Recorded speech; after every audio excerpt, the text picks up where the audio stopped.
문파TV입니다. 진정한 문파 유튜브가 되겠습니다. 문파TV는 민주정부 성공을 위해 작은 미랄이 되겠습니다. 다음 정부도 반드시 민주정부가 되어야 합니다. 저는 오늘 제17대 대통령에 취임합니다.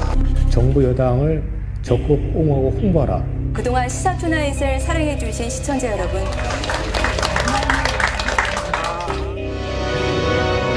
앞으로도 국민 여러분의 소리에 아이돌 그룹 못지않은 인기, 감춰뒀던 중국어 실력. 박 대통령 띄우기에 프로야구 시구도 동원됐습니다. 전원 구조됐고 현재 사망자는 없는 것으로 전원을 구조해.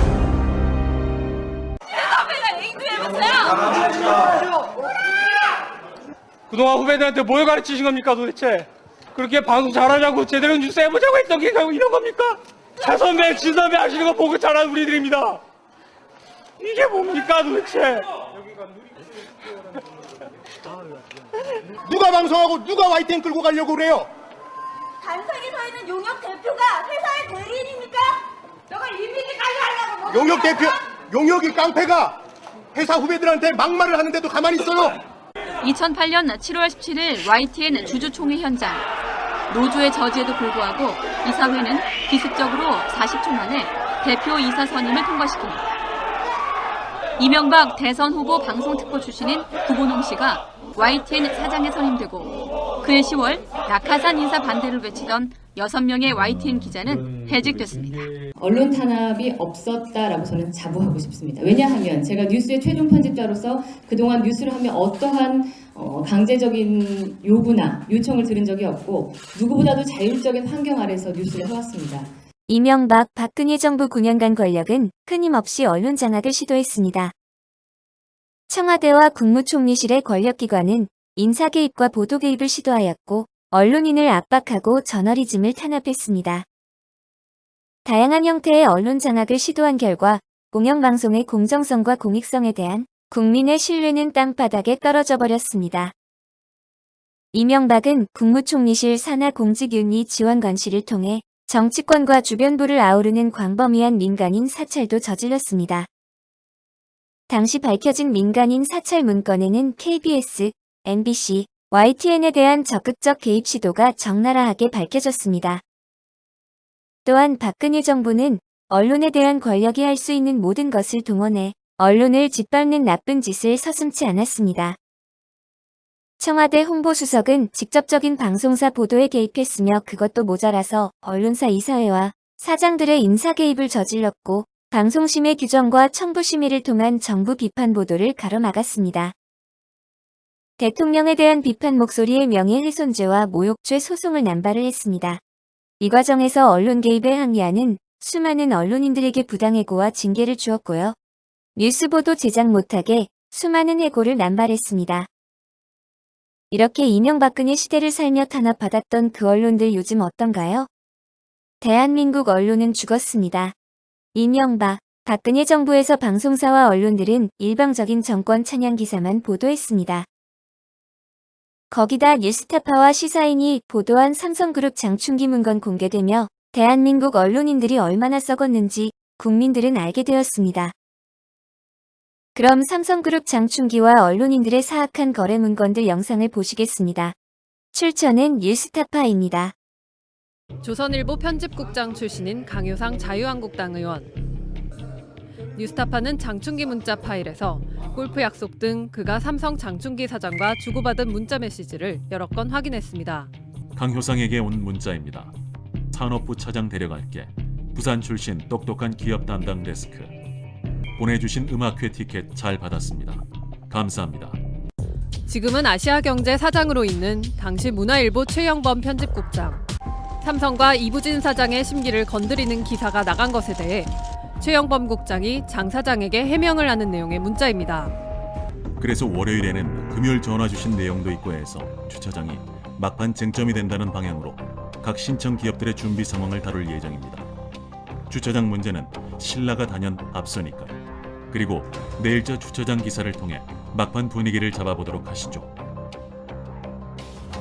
실제로 문자를 보낸 다음 날인 7월 6일자 문화일보에는 주차장 문제에 있어서 신라 면세점이 유리하다는 내용의 보도가 지면에 실렸습니다. 연합뉴스 이창섭 당시 편집국장 직무대행. 적절할 때 부장 한 명만 데리고 식사 한번 했으면 합니다. 편하실 때 국가 현안, 삼성 현안, 나라 경제에 대한 선배님 생각을 듣고 싶습니다. 평소에 들어놓아야 기사에 반영할 수 있습니다.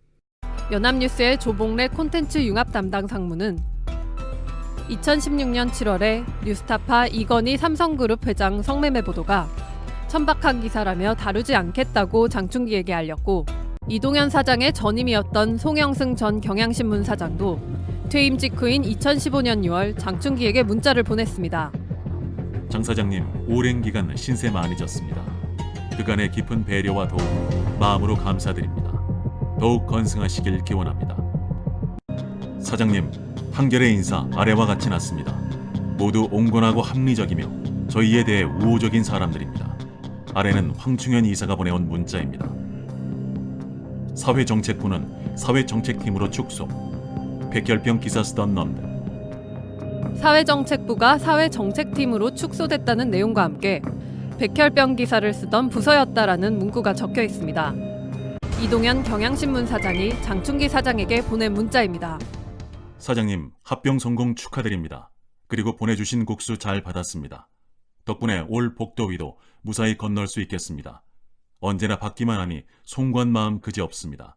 장 사장님도 항상 건승하십시오. 삼성미래전략실 장충기 사장과 언론사 사장의 추악한 문건들 보시니 어떠신지요? 한겨레 신문과 경향신문까지 삼성 장충기한테 추악한 문자를 보냈습니다. 그나마 민주시민들이 진보 언론이라고 믿었던 한겨레와 경향이 저럴 줄 정말 국민들은 몰랐습니다. 삼성 장충기 사장에게 경제지간부는 사회이사 한 자리 달라고 청탁질을 했었고요. 종교방송사 간부는 삼성전자 입사시험을 본 아들의 이름과 수험번호를 적어 보내며 취업 청탁을 했습니다. 또한 추악한 언론인들은 장충기에게 자사 언론사에 삼성 광고를 주면 기사로 보답하겠다고 충성 맹세까지 했습니다. 사회정의를 위한 강력한 무기인 언론의 힘을 버렸습니다. 또한 삼성이라는 대기업의 온갖 청탁과 사익을 추구한 대한민국 언론들은 이미 그 수명을 다한 것 같습니다. 그리고 국가기관 통신사로 수백억의 혈세를 지원받는 연합뉴스, 당장 국고 지원 중단해야 합니다. 한나라당 당직자들이 총동원돼 야당의 저지를 뚫고 들어간 이윤성 부의장이 언론법을 차례차례 처리하는 동안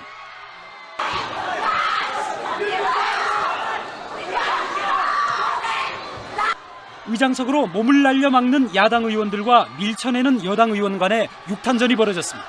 지금의 언론을 망치게 한 주범은 이명박이었습니다. 친일에서 반공으로 갈아탄 조선일보와 동아일보는 한나라당과 밀접한 관계를 유지하며 미디어법을 날치기시켜 재벌방송 종편이 탄생합니다. 이명박 정권에서 부역질하며 언론을 망치게 한 쓰레기는 최시중 초대 방통위원장이었습니다. 언론 무역자 최시중은 방송 장악을 시작했으며 이명박 대선 캠프에서 언론 특보였던 구본홍을 YTN의 낙하산 인사로 선임시켰습니다. 또한 공영방송 KBS 정현주 사장을 불법 해임시켰으며 낙하산 인사 이병순을 KBS 사장으로 임명시켜 어용방송을 만들었습니다. 최시중은 양아들 정영욱을 통해 국회 문방위원에게 돈봉투를 돌린 의혹이 있었으며 언론악법인 미디어법을 날치기시키는데 지대한 공헌을 했습니다. 2009년 11월에는 김인규를 KBS 사장에 임명했었고요. MBC 엄기영 사장을 퇴진시키고 그 유명한 김재철을 MBC 사장 자리에 임명합니다. 또한 조중동 봐주기 재벌들을 방송에 출범할 수 있게 합니다. 그리고 종편이 탄생합니다. 최시중은 방통위원장 연임에 성공합니다. 그리고 방통대군으로 군림하며 SNS와 앱 규제를 위한 뉴미디어 정보팀을 신설합니다. 최시중이 가장 나쁜 짓을 한 것은 조중동 봐주기 미디어랩법을 한나라당을 통해 단독으로 국회 본회의를 통과하게 합니다. 그럼 여기서 이명박이 얼마나 악질적으로 방송 장악을 했는지 언론 보도를 보겠습니다. 2008년 MB 정권 청와대가 YTN과 KBS 등의 사장 선임 반대 움직임에 대한 대응책을 이 전 대통령에게 수시로 보고했다고 합니다. 검찰이 영포빌딩에서 확보한 문건 가운데선 언론 장악과 사찰에 관련된 문건들이 상당수 포함된 것으로 확인됐습니다. 이명박 정부 시절 국정원과 경찰이 법조계와 언론계 등 사회 각 분야를 사찰한 뒤에 청와대에 보고해온 정황이 포착됐습니다. 이명박 정부 시절 국가정보원이 MBC와 KBS 등 주요 공영방송을 중심으로 언론의 영향력을 행사하기 위한 구체적인 계획을 세웠던 것으로 전해집니다. 이명박 정부 시절 국정원의 공영방송 장악 시도와 관련해선 국정원 개혁위가 문건을 공개했습니다. 체질 개선이란 이름으로 방송사 간부와 제작진 교체를 추진하는 내용이 담겨 있습니다. 이명박 정부 시절에 국정원이요, MBC와 KBS 등 공영방송의 인사에 개입하고 프로그램의 제작에 관여한 정황이 담긴 문건이 추가로 공개됐습니다. 이명박 정부 당시에 국정원이 소셜미디어를 장악해야 한다는 취지의 보고서를 작성해서 청와대에 보고한 것으로 드러났습니다.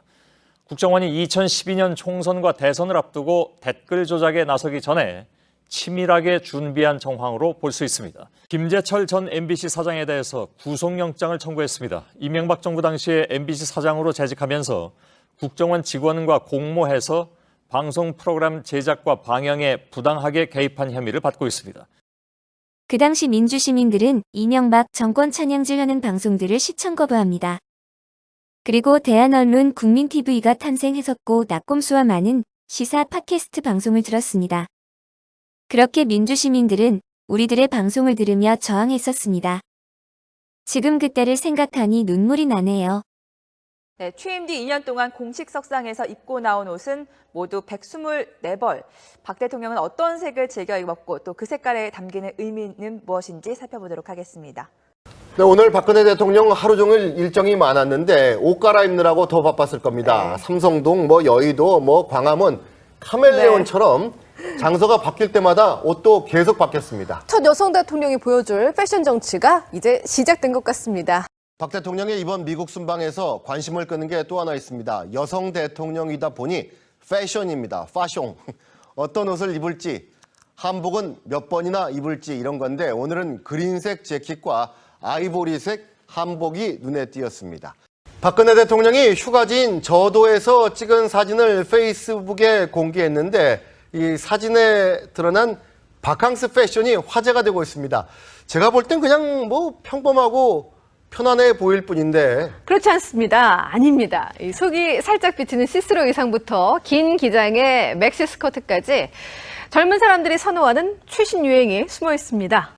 박근혜 대통령은 영어, 중국어, 불어, 스페인어, 그리고 한국어까지 모두 5개 국어를 합니다. 이 중에서 영어하고 중국어, 불어 실력이 공개됐는데 모두 수준급이라는 평가입니다.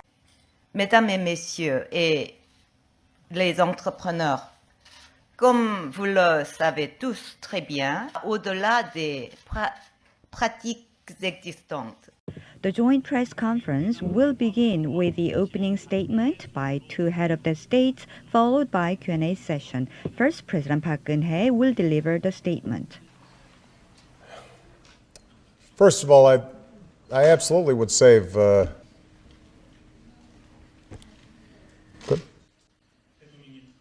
what the other question was.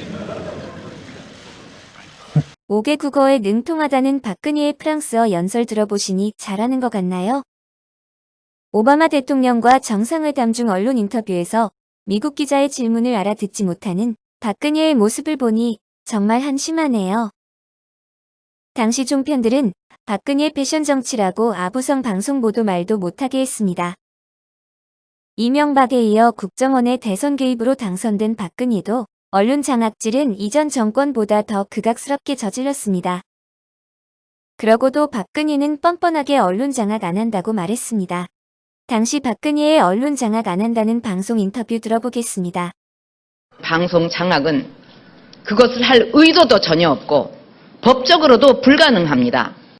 이명박 정권에는 최시중이 있었다면 박근혜 정권에는 그 유명한 유신헌법을 만든 김기춘이 비서실장으로 있으면서 언론사를 철저히 장악했습니다. 김기춘은 방송국을 통제하고 좌파 척결 구호를 내세워 방송국과 언론사를 청와대 나팔수로 철저하게 전락시켰습니다. 그럼 박근혜 정부에서 김기춘이 저지른 언론 장악질 보도 보겠습니다. YTN은 박근혜 정부 당시 정보경찰의 전방위 언론 사찰을 자세히 추적해 보도해드리고 있는데요. 당시 정보경찰이 눈엣 가시였던 탐사보도 전문 매체 뉴스타파와 팟캐스트 등도 집요하게 사찰한 사실이 확인됐습니다. 세월호 참사 이후 청와대 보도 개입 의혹을 제기했다가 징계를 받은 김시곤 전 KBS 보도국장이 박근혜 정부 인수위 시절부터 보도 개입이 있었다고 주장했습니다. 당시 청와대 홍보수석 자리에 있던 이정현 새누리당 의원은 김시곤 KBS 전 보도국장에게 전화를 걸어 강하게 항의합니다. 지금 9시 뉴스에 지금 해경이 잘못한 것처럼 그런 식으로 내고 있잖아요. 그렇게 해경하고 정부를 이거 두드러 패야지. 그게 맞습니까? 이상한 방송들이 서론적으로 똑같이 지금 그렇게 몰아가고 있는 것 같아요. 지금은 뭉쳐가지고 정부가 이걸 극복해 나가야지. 고향 만두까지 전부 이렇게 짓밟아가지고. 박근혜 정부 국정원이 문화계와 언론계 인사 8,500명을 검증한 뒤 블랙리스트를 만든 사실이 국정원 개혁위원회 조사 결과 드러났습니다. 살인의 추억과 도가니, 설국열차처럼 국내외에서 호평을 받은 영화들도 국정원은 부적절하다고 판단했습니다. 국정원과 문체부가 만든 이 블랙리스트의 중심에는 역시 김기춘 당시 대통령 비서실장이 있었던 사실도 확인됐습니다. 170일 동안 파업한 MBC 노조 조합원 수십 명을 평소 업무와는 전혀 상관없는 스케이트장 관리 같은 업무를 시켰던 일 혹시 기억하실런지요? 법원이 노조 조합원들에게 이런 불이익을 준 전직 MBC 경영진 4명에게 1심에서 전원 유죄를 선고했습니다. 김기춘은 언론 장악은 기본이고 체육계, 문화계, 영화계 등 수많은 블랙리스트를 만들어 불이익을 주었고 직장에서 쫓겨나고 일자리를 못 주게 궁핍한 생활을 살게 하는 악질짓을 서슴지 않았습니다. 거기다 청와대 지시로 각 방송국에 정보 경찰을 심어놓고 언론인들을 사찰했습니다. 이것은 언론의 자유뿐만 아니라 기본적인 인권조차도 말살하는 의미입니다. 언론 탄압이 없었다라고 저는 자부하고 싶습니다. 왜냐하면 제가 뉴스의 최종 편집자로서 그동안 뉴스를 하면 어떠한 강제적인 요구나 요청을 들은 적이 없고 누구보다도 자율적인 환경 아래서 뉴스를 해왔습니다. 그렇게 이명박근혜 정권에 빌붙어서 부역질한 대한민국 언론들은 철저히 망가졌고 국민들로부터 외면을 받았습니다. 문재인 정부가 탄생하고 이명박근혜 정권에 부역질한 언론들이 변했나요? 문재인 정부의 언론들의 자유도는 최고점이지만 언론 신뢰도는 최하위입니다. 얼마 전 조국 장관님이 언론사를 상대로 전쟁을 시작하셨습니다. 그런데도 조선일보는 여전히 가짜뉴스를 보도하다 조국 장관님께 형사고소와 함께 4억 원의 민사소송까지 당했지요. 조국 장관님 가짜뉴스에 대한 언론사 고소고발 보도를 잠시 보겠습니다. 조국 전 법무부 장관이 허위나 과장된 내용이 담긴 언론 기사 등에 법적 조치를 하겠다고 나섰습니다. 조국 전 법무부 장관이 김상현 국대떡볶이 대표를 허위사실 적시 및 명예훼손으로 고소했다고 밝혔습니다. 조국 전 법무부 장관이 송철호 울산시장 선거와 관련해 자신에 대한 허위 내용을 보도했다며 채널A 기자를 명예훼손 혐의로 경찰에 고소했습니다. 보수 유튜브 채널을 운영하는 우종창 씨가 허위사실로 조국 전 장관과 판사의 명예를 훼손했다는 혐의로 법정에서 구속됐습니다. 조국 전 법무부 장관이 조선일보 기자 등에 대해서 4억 원을 배상하라는 소송을 했습니다. 닷새 전 조 전 장관의 딸 조민 씨와 관련한 보도를 두고서입니다. 조국 전 장관의 딸 조민 씨가 최근 세브란스 병원 간부 교수를 찾아가 인턴을 요구했다는 보도와 관련해 이를 보도한 조선일보가 당사자들에게 사과했습니다. 이명박근혜 정권처럼 지금 문재인 정부가 언론을 압박하지도 않는데도 언론 기사의 질이 계속해서 떨어지고 있습니다. 가짜뉴스 보도 또한 말도 못합니다. 이유가 뭘까요? 그 이유는 민주정부가 싫은 겁니다. 팩트체크 없이 단독을 밥 먹듯이 오늘도 보도하는 언론들은 문재인 정부가 싫은 겁니다. 보수 정권 때는 공짜 술에 룸사롱 성접대까지 받았고 명절 때는 떡값 두둑히 챙겨주었는데 민주정부는 국물도 없으니 싫은 겁니다. 지금 추미애 장관 아들 언론 보도 행태 또한 기가 막힙니다. 민주당 김종민 의원의 추 장관님 아들 팩트체크 보겠습니다. 추미애 장관 아들은 규정에 따라서 정상적으로 휴가를 승인받아서 다녀온 겁니다. 2번의 병가, 1번의 개인 휴가 다 정상적인 본인이 담당자와 통화해서 승인을 받은 거 결정이 된 겁니다. 전화로 하는 게 가능하냐? 육군 규정에 나와 있습니다. 전화 등의 수단으로 담당자가 승인 명령을 내리면 휴가가 성립된다. 이게 명문으로 나와 있는 규정입니다. 담당 책임자가 폭로했다고 해서 당직사병의 폭로라고 하는데 그 당직사병은 이 문제를 처리하는 결재라인이 아닙니다. 단지 자기가 사람이 안 보이니까 문제 제기를 한 건데 그 당시에 이 결재를 승인했던, 이 휴가를 승인했던 담당 부대장은 내가 사실을 확인했고 정상적으로 규정대로 승인을 했다고 증언하고 있습니다. 그 당직사병의 문제 제기를 믿을 겁니까? 그 결재권자의 확인을 믿을 겁니까? 마지막 하나 남은 게 근거 기록이 없다고 자꾸 주장을 하는데요. 기본적으로 이른바 연대통합행정 기록에는 이런 상황이 다 나와 있습니다. 이걸 이른바 무슨 폭로라고 김도읍 의원이 폭로한 게 바로 그 내용이에요. 거기에 정상적으로 다 휴가 처리됐다는 기록이 돼 있어요. 단지 관련 진단서나 서류가 보관돼 있지 않은 건데 그거는 우리 군의 행정상에 뭐 문제가 있었거나 아니면 미비가 있었거나 할 수 있는 건데 전혀 문제의 본질이 아니다. 국민의힘에서 이 문제를 가지고 녹취록이라고 하는 걸 가지고 흔들었습니다. 그래서 국민들이 이 뭐가 있는 거 아니냐 하고 지금 여기까지 오고 있는 거예요. 전 언론이 매일 의혹을 쏟아냈습니다. 그 녹취록 내용이 신원식 의원의 군대 부하예요. 10수년 동안 같이 함께했던 부하입니다. 그 부하가 가짜 허위 사실을 폭로한 것을 녹취록이라고 흔들어댄 겁니다. 신원식 의원에게 엄중하게 책임을 물어야 됩니다. 국방부도 아무 문제가 없다고 발표했습니다. 또한 직속 상관인 대위도 자신이 추장관 아들 휴가 허가했다고 사실을 밝혔는데도 쓰레기 언론들은 뇌피셜까지 마구 써서 보도질하고 있습니다. 더 이상 미친 언론들 두고 볼 수 없는 지경입니다. 민주당은 하루속히 가짜뉴스 처벌법 국회 통과시켜야 합니다. 그것만이 가짜뉴스를 뿌리 뽑을 수 있습니다. 이명박근혜 정권의 언론 부역질한 과거를 전혀 반성 안 하는 기레기들입니다. 시청해주셔서 감사합니다. 영상 시청하시면서 구독 꼭 눌러주세요.